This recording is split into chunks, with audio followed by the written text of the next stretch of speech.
Shalom, meu irmão e minha irmã, estamos mais uma vez aqui para o nosso estudo dos Evangelhos. Hoje nós vamos para a nossa aula de número 23 e vamos falar de uma passagem muito conhecida e muito querida, pela maioria dos cristãos, que é o encontro de Jesus com Nicodemos. E vamos ver aqui o que Jesus vai falar sobre novo nascimento, sobre algumas coisas até um pouco difíceis da gente compreender, mas que, se Deus quiser, nós vamos trazer esse entendimento hoje aqui. Então, nossa passagem está em João 3, do versículo 1 ao versículo 21, e diz o seguinte: havia um fariseu chamado Nicodemos, uma autoridade entre os judeus. Ele veio a Jesus à noite e disse: Rabi, sabemos que é mestre vindo da parte de Deus, pois ninguém é capaz de realizar esses sinais que realizas se Deus não estiver com ele. Em resposta, Jesus declarou: verdadeiramente lhe digo, se alguém não nascer de novo, não é capaz de ver o reino de Deus. Perguntou Nicodemos: como um homem pode nascer sendo velho? Não pode entrar no útero de sua mãe e nascer uma segunda vez. Respondeu Jesus: verdadeiramente lhe digo, se alguém não nascer da água e do Espírito, não é capaz de entrar no reino de Deus. O que é nascido da carne é carne, mas o que é nascido do Espírito é Espírito. Não se surpreenda por eu ter dito, é necessário que você nasça de novo. O vento sopra onde quer, e você escuta o seu som, mas não sabe de onde vem, nem para onde vai. Assim é todo o que é nascido do Espírito.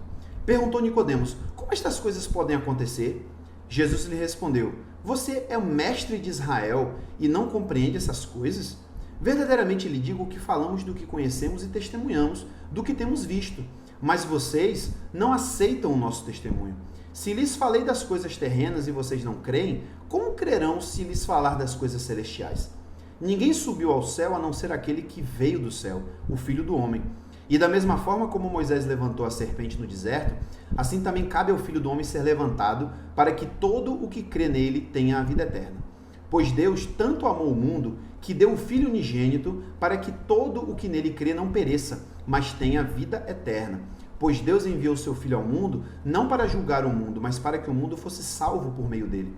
Quem nele crê não é julgado, mas quem não crê já está julgado, por não ter crido no nome do Filho unigênito de Deus. Este é o julgamento. A luz veio ao mundo, mas os homens amaram as trevas e não a luz, porque as suas obras eram más. Pois todo o que pratica o mal odeia a luz e não se aproxima da luz, temendo que as suas obras sejam expostas. Mas quem pratica a verdade vem para a luz, para que apareçam as suas obras que têm sido realizadas em Deus. Amém, glória a Deus. Bom, eu começo aqui analisando quem é Nicodemos. O texto diz aqui que Nicodemos era um fariseu, que ele era uma autoridade entre os judeus, e o próprio Jesus vai dizer que ele é mestre de Israel. A gente não tem muitas informações além dessas de Nicodemos. O que a gente pode analisar é algumas fontes prováveis externas. Então, por exemplo, o nome de Nicodemos significa o conquistador do povo. É uma palavra grega, é uma palavra de origem grega, e significa isso, o conquistador do povo. Alguns sugerem que esse nome foi dado a Nicodemos aqui pelo fato dele ter conquistado a simpatia do povo, E o final de demos aí, Nicodemos, é a mesma palavrinha que é usada na democracia, que é o governo do povo. Então, provavelmente o nome dele não era esse. Esse era um apelido que ele tinha, E algumas pessoas fazem relação com um cidadão chamado Nicodemos Ben Gurion, que é citado nas fontes rabínicas, no Talmud. E diz que era um homem rico, era um homem muito generoso e bom, era considerado um homem santo, respeitado pelo povo, pela sociedade, e ele era membro do Sinédrio. Então, eu acho que bate bem, com a figura de Nicodemos. O que é interessante é que o Talmud não fala nada sobre ele se converter, a Jesus, embora a gente saiba que isso aconteceu. E também o texto diz que ele era um homem que tinha a reputação de fazer milagres, o que também é muito interessante, porque será que isso não é meramente um mito? Porque a gente sabe que todos aqueles que creram em Jesus, eles tinham essa autoridade. Então, quem sabe até Nicodemos passou a ser um homem cheio do Espírito Santo, que fez milagres. Enfim, mas a gente não tem como saber. Isso é apenas uma suposição, E aí o texto diz que ele veio à noite falar com Jesus. Por que à noite? É óbvio. Depois, inclusive, João vai revelar isso. Que ele veio à noite porque ele tinha medo da retaliação. Ó, o cara era fariseu, era membro do Sinédrio, era um cara muito influente. Então, quer dizer, se soubessem que ele foi atrás de Jesus, sendo que os fariseus não aceitavam Jesus, a maioria pelo menos, né? O farisaísmo, o movimento fariseu não aceitava, os membros do Sinédrio não eram a favor de Jesus, ao contrário, já, aqui tá no começo, né, do ministério de Jesus, mas Jesus já estava causando ali alguma sensação desagradável, né, ao Sinédrio. Então, ele não queria ser identificado como seguidor de Jesus, mas a gente vai ver que mais na frente isso vai mudar, né, porque ele inclusive vai estar entre os que pegam o corpo de Jesus e limpam e sepultam junto com José de Arimateia. Aí ele chega para Jesus e diz: ó, Rabi, sabemos que é mestre vindo da parte de Deus, porque ninguém é capaz de realizar esses sinais que realiza se Deus não estiver com ele. Veja só, quando a gente olha a história de Jesus só do ponto de vista do Novo Testamento, a gente tem a impressão de que o fato de Jesus realizar milagres, realizar sinais, era porque ele era de fato o Messias e era o Filho de Deus. Mas se você for para o Antigo Testamento, você vai ver que não é bem assim. Porque profetas, homens comuns, mortais, foram usados por Deus para realizar sinais também, né? Os mais famosos, né, que a gente tem são Elias e Eliseu. E eles eram homens tão cheios do Espírito de Deus que eles podiam fazer para parar de chover, fazer descer fogo do céu, ressuscitava mortos, né? Era o que Elias e Eliseu faziam. Então, perceba que o que Nicodemos está falando com Jesus aqui não é necessariamente, e eu não estou dizendo que ele não cria em Jesus como Messias, mas não é necessariamente uma crença messiânica da parte de Nicodemos. Porque, inclusive, ele chama Jesus de Rabi, como todo mundo chamava, né? Jesus era um mestre. E ele diz assim, olha, eu reconheço que o Senhor é mestre, que é um mestre, vindo da parte de Deus, porque o Senhor está realizando coisas aí que ninguém pode realizar se Deus não estiver com ele. Então, ele poderia simplesmente estar dizendo, olha, Deus enviou você, você é um profeta de Deus, eu reconheço isso. Mas será que ele reconhecia que Jesus era o Messias? Não sei. Honestamente, eu tenho uma tendência a achar que não. Que ele queria justamente saber quem era Jesus.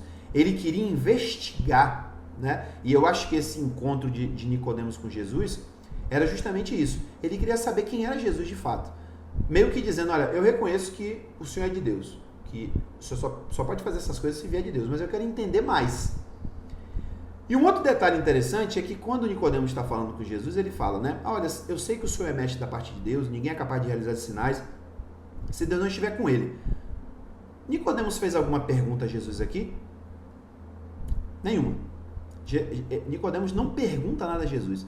Nicodemos ainda estava no começo da sua sentença, né? Para alguns, talvez até bajulando Jesus, né? Diz, não, mestre, eu sei que o Senhor é tal, não sei o quê. Mas Jesus não deixa ele fazer pergunta. Jesus já dá ele uma resposta. Eu acho que a gente também pode considerar que talvez a pergunta de Nicodemos está embutida na resposta de Jesus aqui, né? Porque Jesus já vai responder algo sobre nascer de novo e sobre entrar no reino de Deus, e isso remete a gente, por exemplo, a Marcos 10, 17, quando um homem chega para Jesus e fala, mestre, o que eu preciso fazer para entrar no reino de Deus? Né? Era uma pergunta muito comum isso aí, que inclusive os próprios rabinos já falavam, olha, o reino, para entrar no reino de Deus tem que ser assim, assado. Eu vou até falar mais sobre isso, sobre a questão até do novo nascimento, que eles já falavam sobre isso. Mas Jesus não deixa ele perguntar. Então eu fico com a impressão de que a pergunta de Nicodemos era mais ou menos essa, mestre, eu sei que o Senhor é mestre, Rabi, eu sei que o Senhor é mestre vindo da parte de Deus, que ninguém é capaz de realizar esses sinais, que o Senhor realiza e tal, então assim, eu queria saber o seguinte, como é que eu faço para entrar no reino de Deus? Eu fico com essa impressão, porque a resposta de Jesus vai nessa sequência aí, né? Então, Jesus vai e responde, olha, eu te digo verdadeiramente, se alguém não nascer de novo, não é capaz de ver o reino de Deus. Interessante que existe um trocadilho aqui com o que Nicodemos fala e o que Jesus responde. Ele diz, ninguém é capaz de realizar essas obras. Aí Jesus responde, ninguém é capaz de ver o reino de Deus se não nascer de novo. Ele usa a mesma expressão de Nicodemos. E o que é esse nascer de novo?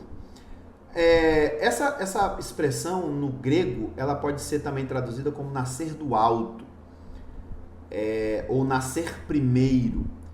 E a gente entende, até pela própria resposta de Nicodemos a isso, a gente entende que Jesus está falando aqui duas coisas. Jesus está dizendo que é necessário que alguém, para entrar no reino de Deus, nasça novamente, ele passe por um tipo de novo nascimento, ou seja, não vai ser o mesmo nascimento carnal, ele vai ter que nascer de uma outra forma, e ele deixa claro também que não é um nascimento natural, é um nascimento do alto. E é por isso que o termo, ele pode ser traduzido, eu traduziria, se fosse o caso, eu traduziria isso da seguinte forma: se alguém não nascer de novo do alto, não é capaz de ver o reino de Deus. Porque é exatamente isso que Jesus está falando. Jesus está dizendo que a pessoa tem que nascer de novo do alto, ou seja, de Deus, né? Essa expressãozinha do alto era sinônimo para falar de Deus. E Jesus, inclusive, usou essa expressão algumas vezes. Então, primeiro ponto é esse. E isso remete a uma outra coisa muito interessante também que Jesus falou. A gente não leu isso ainda, mas a gente ainda vai ler. Jesus fala em Mateus 18:3 que se alguém não se tornar como uma criança, não pode ver o reino de Deus. Não faz sentido para você? Olha só, ele está dizendo que tem que nascer de novo. Se alguém nascer de novo, vai se tornar o quê? Uma criança, né? Um bebê. Então, é mais ou menos a mesma coisa. Jesus diz, olha, se você não se tornar como uma criança, ou em algumas versões, como esta criança, você não pode entrar no reino de Deus. Você não pode ver o reino de Deus. E ele está falando aqui a mesmíssima coisa. Então, perceba que algumas religiões, algumas vertentes do que poderia se considerar como religião cristã, acham que Jesus está falando aqui de reencarnação. Acham que Jesus está falando aqui que é preciso passar por um novo nascimento carnal para poder ver o reino de Deus. Mas a gente vai ver aqui que Jesus falou algumas coisas que impossibilitam essa interpretação, tá? Então, a primeira coisa aqui que a gente vai ver Jesus falar é o seguinte. Primeiro que Nicodemos responde assim, mas como é que um homem pode nascer sendo velho? Eu sou velho, eu já tenho meus 60 anos, 50, sei lá quanto é que ele tinha. Como é que eu posso nascer? Aí ele continua. Com certeza, ele não pode entrar no útero da sua mãe e nascer de novo. Algumas pessoas acham que Nicodemos está dizendo o seguinte, não, ele está dizendo que a pessoa de fato não pode entrar no útero da mãe, mas ele não está dizendo que a pessoa não pode morrer e nascer de novo. Não, está embutido aqui, né? Então, eu queria destacar 3 pontos aqui do que Nicodemos fala. O primeiro, Nicodemos entende que Jesus está falando de um novo nascimento, de um segundo nascimento, além do nascimento natural. Porque ele está dizendo, como é que pode nascer uma segunda vez? Não é? Outro ponto, ele rechaça a ideia absurda de que um homem velho possa entrar novamente no útero materno. Para ele não faz sentido isso. Como é que um homem velho vai voltar para o útero da mãe? Ainda que ele pensasse, beleza, ele morre, mas ele pode voltar? E o detalhe é que outras culturas já tinham isso, né? O próprio mundo grego tinha essa ideia chamava de migração de alma, né? A pessoa sair de um corpo, morrer e ir para outro. Já existia essa ideia entre os gregos. Mas veja que do ponto de vista do judaísmo, isso não era uma ideia muito corrente, porque o terceiro ponto justamente é esse. O questionamento dele aponta para a falta da crença em algo parecido com reencarnação, que seria renascer depois da morte, né? E é interessante que hoje em dia o judaísmo moderno, ele até flerta com essa ideia. Depois que surgiu algumas correntes místicas dentro do judaísmo, principalmente com a Cabala, não sei dizer se todo judeu acredita nisso, mas muitos judeus acreditam na reencarnação. Mas no tempo de Jesus não era verdade isso. Até porque a Bíblia do judeu, né, o Antigo Testamento, para nós, ele não dá nenhuma base para isso, né? Ao contrário, ele inclusive proíbe que se busque mortos, que se fale com os mortos. E não existe nenhuma base para essa ideia de que haveria uma reencarnação. Veja que a ideia de ressurreição é totalmente diferente de reencarnação. A ideia de reencarnação é a pessoa morrer fisicamente, a alma dela ir para um lugar, e depois, quando uma pessoa for nascer, aquela alma volta de novo e habita naquele corpo. Reencarnação não é isso. Ressurreição não é isso. Ressurreição é a mesma pessoa que morreu fisicamente, depois ela assumir um novo corpo e voltar à vida. E o detalhe é que, pelo menos na teologia do Novo Testamento, essa ressurreição não é num corpo físico comum, é num corpo espiritual, é um corpo eterno. Então, percebe que já não é nenhuma ressurreição comum de uma pessoa simplesmente sair do caixão e voltar à vida, né? É uma pessoa realmente assumir um corpo espiritual como foi o corpo de Jesus. Então, já na resposta aqui de Nicodemos, a gente percebe ele questionando isso. Mas é possível acontecer isso? Né? Para ele é estranha a ideia. E aí Jesus complementa dizendo, olha, aí ele começa a explicar melhor o que ele está falando. Se alguém não nascer da água e do Espírito, não é capaz de entrar no reino de Deus. Então, o novo nascimento aqui para Jesus passa por nascer da água e nascer do Espírito. No final das contas, irmão, o que Jesus está falando aqui é sobre batismos. Observe. Jesus está dizendo, se alguém não for batizado, não pode entrar no reino de Deus. Aí você pensa, poxa, mas eu não acredito que batismo salva. O batismo em si não salva. Realmente não salva. Mas observe, quando Jesus fala do batismo na água e no Espírito, ele está fazendo a referência aos dois batismos que o próprio Jesus instituiu. Quando João veio antes de Jesus, ele vinha pregando um batismo de arrependimento, puramente arrependimento. As pessoas vinham, confessavam os seus pecados, eram batizadas e quando saíam, elas saíam como se fosse uma nova pessoa que tinha um compromisso de agir diferente. Mas o próprio João dizia, olha, eu estou batizando você só com água, mas depois de mim vai vir um que vai batizar com o Espírito Santo. Então, João não tinha o poder de batizar com o Espírito Santo.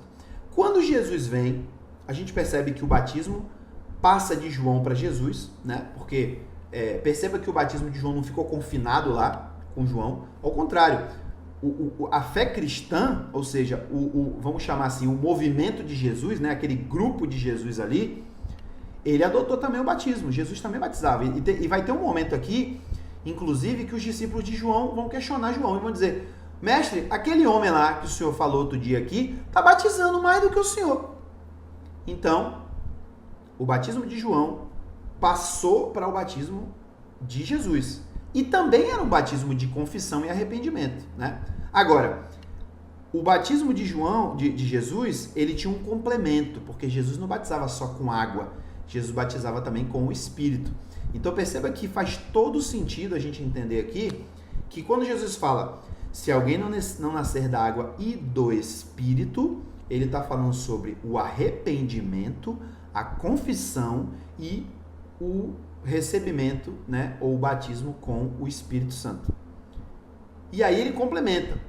O que é nascido da carne é carne, mas o que é nascido do Espírito é Espírito. Então assim, Nicodemos, não confunda as coisas. Existe o nascimento carnal e existe o nascimento espiritual.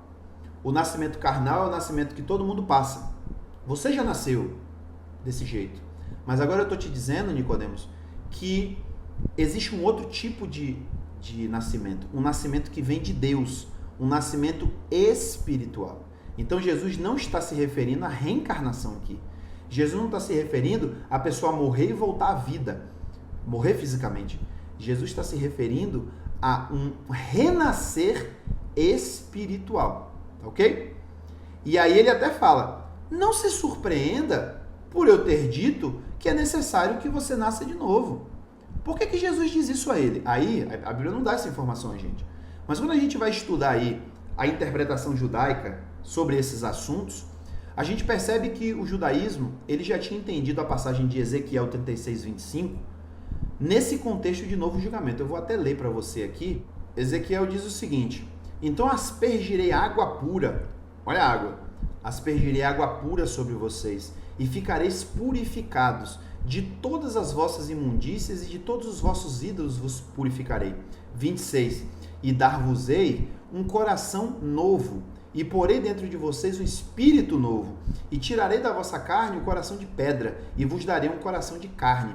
E no 27 ainda fala assim, e porei dentro de vós o meu espírito, e farei que andeis nos meus estatutos e guardeis os meus juízos. Então perceba que o judaísmo já tinha lido isso aqui antes de Jesus vir, e já tinha entendido que Deus tinha um novo nascimento para dar ao povo.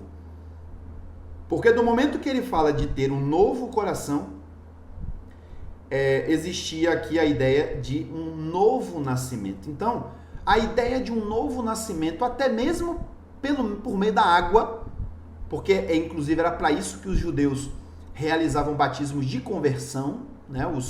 Os prosélitos, né? Os pagãos que se convertiam ao judaísmo, eles eram batizados. Eles eram batizados por causa desse tipo de interpretação que era feita aqui. Então Jesus diz, eu não entendo por que você está surpreendido com o que eu estou falando. Porque isso está lá nas Escrituras. Você não entendeu? Só que Jesus estava aprofundando mais as coisas aqui, né? Então, alguma coisa daquilo que Jesus está falando, Nicodemos não estava captando.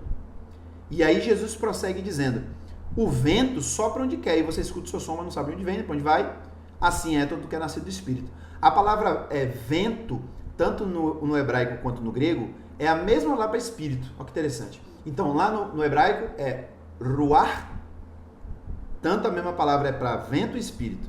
E no grego é pneuma, que inclusive pneu, né? Pneumático, vem daí, por causa de vento, por causa de ar. Então, a palavra espírito e vento também significa a mesma coisa. Então, também existe um trocadilho aqui. Jesus está dizendo, olha, o vento, ou em outras palavras, o espírito, também pode ser pensado aqui, sopra onde quer e você escuta o seu som. Mas você não sabe de onde vem nem para onde vai. Você não vê ele, você não vê o vento. Você ouve o seu som. Então ele diz, assim é todo o que é nascido do Espírito. Todo o que é nascido do Espírito, você escuta o seu som, mas você não sabe de onde vem nem para onde vai. Ou seja, o novo nascimento, Nicodemos, não é uma coisa aparente. Você não consegue ver fisicamente o novo nascimento acontecendo na vida da pessoa, mas do mesmo jeito que você sente o vento, do mesmo jeito que, embora você não veja o vento, mas ele causa alguma manifestação, a mesma coisa acontece com aquele que é nascido do Espírito. Você não vê a transformação, mas você sente a transformação. Isso é muito fantástico, isso aqui, muito profundo que Jesus está falando. Você sente a transformação, você não vê. De fato, quando a gente se converte a Jesus, quando a gente crê em Jesus, a gente não vê uma mudança física. Para ser honesto, às vezes até a mudança da mentalidade você não percebe. Você só vai perceber quando você começa a agir diferente e você, poxa, não estou mais fazendo aquilo que eu fazia. Não estou mais pensando como eu pensava. Eu não estou mais gostando do que eu gostava. É uma coisa lá no íntimo do espírito e que muitas vezes passa despercebido, que você só percebe quando você sente, vamos dizer assim, como usando as palavras de Jesus, quando você ouve o som da mudança, né? Isso é fantástico. Então perceba mais uma vez, Jesus não está se referindo aqui a uma transformação física. Jesus não está se falando aqui a um nascimento físico. Jesus está se referindo a um nascimento espiritual e a uma transformação espiritual. E isso, irmãos, eu ainda vou um pouco além e digo a vocês o seguinte, fazendo um contraponto a essa interpretação da reencarnação. Não existe meios de você provar que uma pessoa é a reencarnação da outra. A pessoa pode fazer uma terapia de vidas passadas, beleza, mas né, isso é muito subjetivo. Não tem prova real disso. Agora, existem provas abundantes desse novo nascimento por aí. Talvez você até infelizmente não conheça um cristão que nasceu de novo, mas se você procurar você vai achar. Existem pessoas que passaram por uma transformação tão radical que a pessoa se tornou irreconhecível. Porque ela falava de um jeito, ela agia de um jeito, ela era apegada a coisas, ela era apegada a pecados, era às vezes uma pessoa vil, uma pessoa ruim, uma pessoa maligna. e a pessoa se tornou outra pessoa totalmente diferente. Isso é o novo nascimento. É essa transformação que Jesus tem o poder de fazer e é a maior prova de que Jesus está vivo, de que tudo que a gente está falando aqui é verdade. A maior prova de que a Bíblia é verdadeira não é outra coisa senão a transformação que Jesus faz na vida de todo aquele que realmente crê nele. Essas pessoas, todas essas pessoas que passaram por essa transformação, ou melhor dizendo, nós que passamos por essa transformação, nós somos a prova viva de que Deus existe, de que Deus é real e de que Jesus transforma de fato a vida das pessoas. Então, Nicodemos ainda fica em dúvida, mas Senhor, como essas coisas podem acontecer? Como essas coisas podem vir a existir? Outro trocadilho aqui, ele está usando uma expressão parecida com nascimento. Como essas coisas podem vir a existir? Como essas coisas podem vir à existência? E Jesus responde, poxa Gamaliel, Gamaliel não, aqui é Nicodemos. Poxa Nicodemos, estou meio decepcionado com você, cara. Você é mestre de Israel. Inclusive essa expressão aqui de Jesus, existem algumas traduções que traduzem assim, você é mestre em Israel. Mas a tradução literal é, você é o mestre de Israel.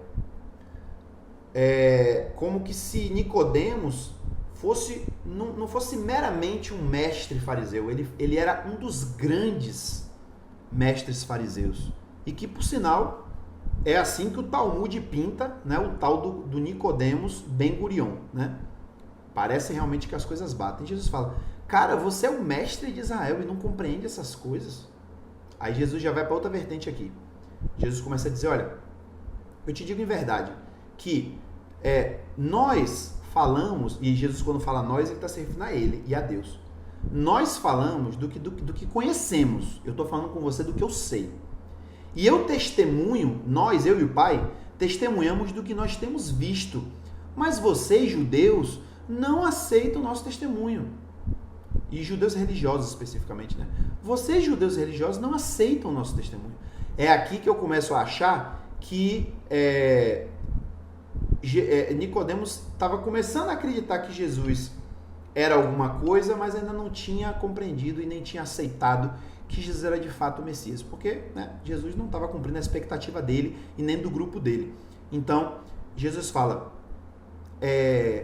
se eu falo com vocês de coisas terrenas e vocês não creem, como é que vocês vão crer se eu começar a falar de coisas celestiais? Aí Jesus vem com uma bomba aqui. Jesus diz assim, ninguém subiu ao céu a não ser aquele que veio do céu, o Filho do Homem. Gente, eu não consigo entender uma pessoa que não consiga enxergar aqui Jesus dizendo claramente que ele não era um homem normal, ele não era um homem comum. Hoje em dia tem algumas pessoas, até cristãos, que estão querendo ler a Bíblia sob uma ótica judaica. Eu acho isso ótimo, eu concordo muito com isso aí. A gente tem que ler a Bíblia de fato com a ótica judaica para entender muita coisa que está sendo dita aqui. Olha aí, ó, esse fato da gente entender melhor quem é Nicodemos passa por a gente entender o que foi dito sobre um tal Nicodemos, né? E que parece que está batendo aqui, que foi dito lá nos escritos rabínicos. Mas negar a divindade de Jesus, porque o judeu não crê em Jesus, é tolice. E tá Jesus dizendo aqui claramente, ninguém subiu ao céu a não ser aquele que veio do céu. Quem é aquele que veio do céu? O Filho do Homem. Quem é o Filho do Homem? É ele mesmo. Então Jesus está dizendo que veio do céu. E é aquilo que a gente já falou lá no comecinho, já repetiu algumas vezes. Jesus era homem, Jesus nasceu de uma mulher, Jesus nasceu como um bebezinho, Jesus nasceu como um homem mortal, mas a origem de Jesus não é um espermatozoide humano, nem um óvulo feminino. A tolice daqueles que negam a divindade de Jesus é pensar, mas Deus tem esperma? Ô Senhor, é claro que Deus não é homem para fecundar uma mulher. O que Deus fez foi colocar dentro do ventre de Maria uma coisa pronta para se desenvolver ali. Será que é tão difícil entender isso? Deus não inventou um sêmen para entrar, um espermatozoide, melhor dizendo, né? Um espermatozoide para entrar no óvulo de Maria. Não faria sentido isso. Ao contrário, Deus já criou no ventre de Maria o zigoto. Faz muito mais sentido. Deus implantou no ventre de Maria um zigoto que ia crescer ali dentro. Claro que isso é especulação, né, irmão? Você sabe disso. A Bíblia não fala esses detalhes. Mas nós estamos tentando seguir o fio lógico da coisa aqui. Então, se é aquela coisa, a gente tem afirmações e a gente tem que tentar juntar elas para achar uma lógica. Então, Jesus está dizendo que veio do céu. Ele não veio simplesmente do homem e da mulher. O próprio João, no comecinho do evangelho dele, vai falar isso. Aqueles que não são nascidos da vontade da carne, mas da vontade de Deus. Ele está fazendo também um paralelo disso a Jesus. Jesus não nasceu do desejo sexual entre um homem e uma mulher.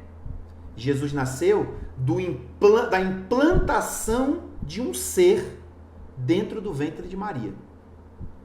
Então Jesus é divino, por um lado, mas por outro lado, Jesus era homem, né? Era um homem verdadeiro.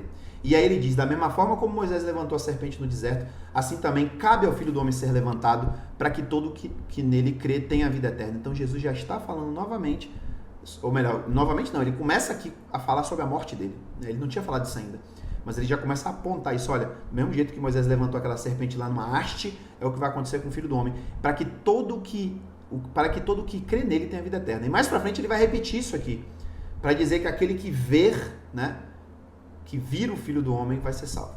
E aí ele finaliza dizendo, e aí a passagem amada de todo mundo, considerado o centro do Evangelho, pois Deus tanto amou o mundo que deu o Filho unigênito para que todo o que nele crê não pereça, mas tenha a vida eterna. O que é que significa Filho unigênito? Aí entra mais uma pedrinha aqui nesse quebra-cabeça sobre quem é Jesus. Jesus diz que ele é o único Filho que Deus gerou, o único Filho que Deus gerou. Deus tinha adotado Israel. Deus tinha criado Adão do pó da terra. E eles foram chamados de fato de filhos de Deus. Mas Jesus é chamado de filho unigênito, o único filho que Deus gerou. E aí a gente tem aquela ideia, né, de que enquanto que Deus criou Adão do nada, do pó da terra, enquanto Deus pegou um homem que já existia e dele fez uma nação, Deus pegou um zigoto, na minha linguagem aqui, Deus pegou um zigoto e implantou dentro do ventre de uma mulher e esse homem nasceu. Ou seja, ele foi gerado. Então, poderíamos talvez falar de outra forma. Ele é o único filho humano nascido que veio da parte de Deus. É mais ou menos essa a ideia. Para que todo aquele que nele crê, é preciso crer. Mas esse crer aqui significa o quê? Já falamos sobre isso anteriormente.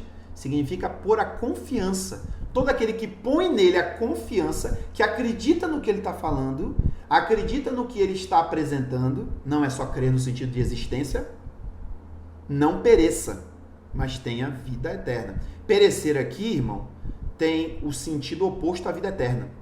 Porque perecer é uma palavrinha, a palavrinha lá grega, ela tem múltiplos sentidos, que tudo gira em torno da mesma coisa, mas que às vezes fica difícil encaixar aqui. Então, a gente tem, por exemplo, a palavra significando algo como ser destruído completamente, ou perder-se para sempre, ou traduzindo como um antônimo de vida eterna, morrer eternamente. Então essa é a ideia, né? Para que todo aquele que nele crê não morra eternamente, não se perca para sempre, mas tenha vida eterna, que é o que Jesus já tem prometido já a aqueles que creem nele. E aí ele fala, o Pai, Deus enviou o Filho ao mundo, não foi para julgar o mundo, foi para que o mundo fosse salvo por ele. O papel dele não era julgar. Agora ele diz, quem crê no Filho não é julgado, mas aquele que não crê já está julgado. Então é interessante que esse julgamento que é condenatório, obviamente aqui, ele é compulsório para aquele que não crê. Ou seja, aquele que não crê já está condenado. Agora, aquele que crê ainda vai passar pelo processo de ser salvo, né? De ser livre desse julgamento. A gente ainda espera a nossa salvação acontecer. Mas aqueles que não creem já está vaticinado, eles estão condenados. E aí ele fala, e qual é o julgamento da parte de Deus? Que julgamento que Deus vai fazer diante lá do tribunal? A luz veio ao mundo, mas os homens amaram as trevas. e não a luz. João também fala isso lá no comecinho, né? Os homens amaram mais as trevas do que a luz. Porque as suas obras eram más. Por que eles amaram as trevas? Porque as suas obras eram más. Perceba aqui que a condenação, ela se baseia na ação das pessoas. Elas amam as trevas, elas não creem. E elas não creem porque elas amam as trevas. E elas amam as trevas porque elas têm obras más. Mas existem pessoas que, como vai dizer aqui também, todo aquele que pratica a verdade vem para a luz, para que apareçam as suas obras, que ele tem realizado em Deus. Então, a gente vê aqui que a rejeição de Deus àqueles que não creem não é deliberada. Deus não simplesmente chegou e falou, esses aqui eu não quero e esses aqui eu quero. Mas por quê? Porque eu quero. Porque eu achei esse mais bonitinho, esses aqui são feios. Ou então, porque esses aqui, sei lá, eu escolhi. Eu fui com a cara deles. Não tenho por que me explicar. Eu quero esses. Esses aqui eu não quero. Não existe isso. Jesus está dizendo que o critério do julgamento é porque a luz veio ao mundo e os homens amaram as trevas e não a luz. Amar é parte de mim. Não é Deus que me faz amar. Eu é que amo. Não é Deus que me faz crer. Sou eu que creio. Embora Deus haja no meu coração, existe sim isso, Deus age no meu coração para me dar entendimento, para que eu entenda e possa crer. Mas não é Deus que me obriga a crer. Não é Deus que me obriga a amar. Não é Deus que obriga, por exemplo, as pessoas a praticarem o mal. As pessoas praticam o mal porque elas querem. Né? Então, a gente percebe que a salvação ela tem sim uma participação do ser humano. Deus está oferecendo a salvação, Ele enviou a luz ao mundo. Mas as pessoas escolheram não amar a luz, não dar ouvidos à luz.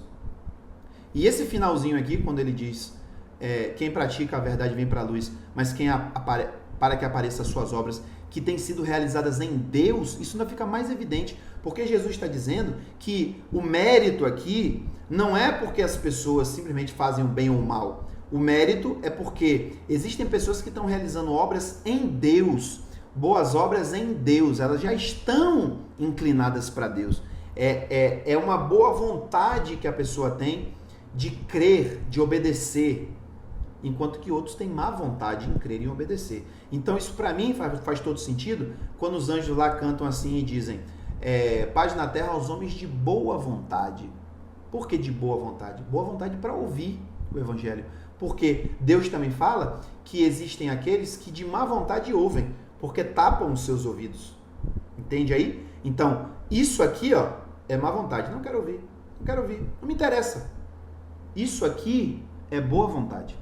E aqueles que têm boa vontade, aí sim, o Espírito de Deus vem, age no coração deles e convence eles do pecado, da justiça e do juízo. A gente ainda vai ler tudo isso, né?